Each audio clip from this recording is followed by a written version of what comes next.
Praise the Lord Jesus Christ. எனக்கு அன்பார்ந்த தேவஜனமே, தேவனின் சத்தங்கிற நிகழ்ச்சிக்கு நான் உங்களை வரவேற்கிறேன். ஆண்டவருக்கு நான் மிகவும் மனதார நன்றி சொல்றேன். இன்னைக்கு ஆண்டவர் நமக்கு கொடுத்திருக்கிற தலைப்பு என்னன்னு பார்த்தீங்கன்னா, ஸ்திரப்படுத்துவார். நம்மளை என்ன பண்ணுவாரா? ஸ்திரப்படுத்துவார். எப்ப ஸ்திரப்படுத்துவார் நம்ம பார்க்கலாமா? என்னோட சங்கீதம் 31வது அதிகாரம் 24வது வசனம். சாம் சாப்டர் 31 verse 24. கர்த்தருக்கு காத்திருக்கிறவர்களே, நீங்கள் எல்லோரும் திடமனதாயிருங்கள், அவர் உங்கள் இருதயத்தை ஸ்திரப்படுத்துவார். நம்ம கர்த்தருக்கு காத்திருக்கச்சு அவருக்குள்ள திடமனதா, அதாவது ஸ்ட்ராங் ஃபெய்த், அவருக்குள்ள நம்மளை திடப்படுத்தி கொண்டு அவரையே நம்பி இருக்கரிச்சே நம்மளோட ஹிருதயத்தை அவர் என்ன பண்ணுவாராம்? ஸ்திரப்படுத்துவார். நம்ம ஹிருதயத்துல பாரம் இருக்கும், வருத்தம் இருக்கும், சந்தேகம் இருக்கும், குழம்பி இருக்கும், என்னென்னமோ பயங்கள் இருக்கலாம். ஆனா நீங்க கர்த்தருக்கு காத்திருந்து அதை நீங்க கர்த்தருக்குள்ள என்னவா உங்களை திடமனதா இருந்த கர்த்தருக்கே நீங்க திடமனதானாக்க எந்த காத்து புயல் அடிச்சாலும் அசையாதபடிக்கு கர்த்தருக்கே நீங்க காத்திருக்கச்சே, கர்த்தர் தான் எனக்கு இந்த விஷயத்துல ஒரு தலையிட்டு முடிவு சொல்லணும்.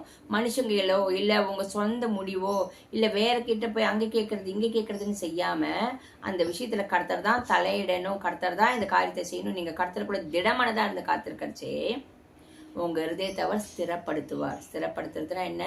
அதை அவளை சஞ்சலம், பயம், போராட்டம் என்னவோ இருக்கும், அப்படியாகுமோ இப்படியாகுமோ கலக்கம்லாம் இருக்குல்ல, அதெல்லாம் நீக்கி போட்டு கர்த்தர் பார்த்து கொள்ளுவார்னு கர்த்தருக்குள்ள உங்களை ஸ்திரப்படுத்துவார்.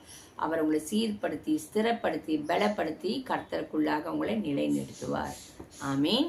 ஸோ உங்கள் ஹிருதயம் ஸ்திரப்படணும்னா என்ன பண்ணணும்? நீங்கள் கர்த்தருக்கு காத்திருக்கணும்.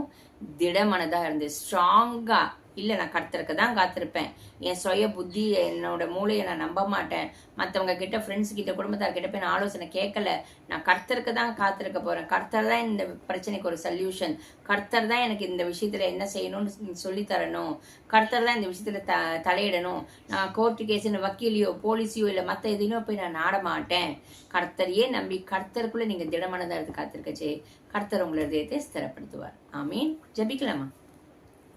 எங்கள் அன்பின் பரலோக தகப்பனே, உம்மை துதிக்கிறோம், ஸ்தோத்திரிக்கிறோம்ப்பா. ஆண்டவரே, நாங்கள் கர்த்தருக்கு காத்திருக்கும் போது திடமனதா இருந்து கர்த்தருக்கே காத்திருக்கும் போது ஒவ்வொருத்தரோட இதயத்தையும் நீ ஸ்திரப்படுத்துகிற ராஜா.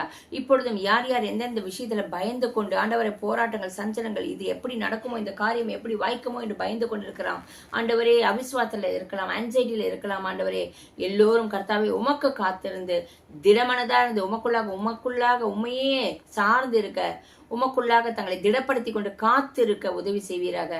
அப்பொழுது அவர்களுடைய இதயத்தெல்லாம் நீ சீர்படுத்தி ஸ்திரப்படுத்தி பலப்படுத்தி உமக்குள்ளாக நிலைநிறுத்தும்படியாக ஜெபிக்கிறோம்.